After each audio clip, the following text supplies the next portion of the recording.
Hola, somos los alumnos de sexto Sei Vicent Blasco Ibáñez de Valencia. Este es el proyecto con el que participaremos en la quinta edición de UPSTEAM.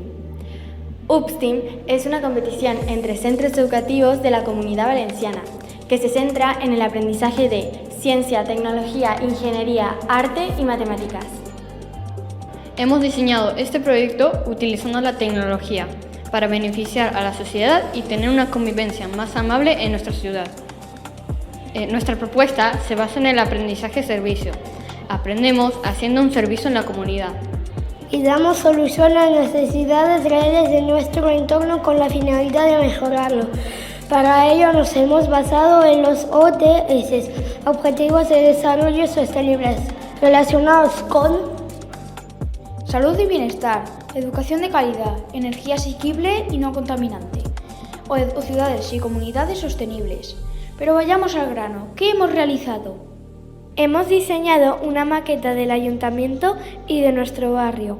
Le hemos incorporado una placa electrónica, Makey, y a través de ella podemos lanzar mensajes y puntos de información que hemos grabado en nuestro estudio de podcast. Finalmente, hemos programado esos mensajes a través de Scratch.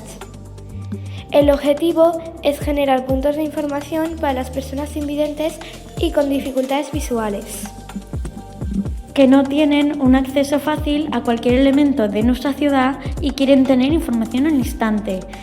Monumentos históricos, restauración, semáforos, una parada de bus, etc. También podemos utilizarlo para extranjeros que visitan nuestra ciudad y necesitan tener puntos de acceso a la información adaptados a su idioma.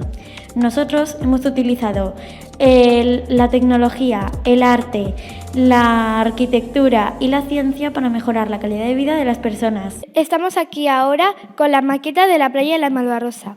Le hemos incorporado una bibliomar, un restaurante, como no, un paseo marítimo, el semáforo y nuestro colegio. Cada chincheta está programada por debajo de la maqueta con unos materiales conductores que hacen que se conecte a la placa electrónica. Si cogemos el toma tierra y tocamos una chincheta, se cierra el circuito y los audios se reproducen. El CEIP Vicente Blasco Ibáñez se encuentra ubicado en... Hola, ¿está usted en la bibliomar? ¿Qué tipo de libro quiere usted? Semáforo en verde, ya puede pasar, que tenga un buen día. Hemos conectado la placa electrónica a nuestro Chromebook para que desde Scratch los audios suenen.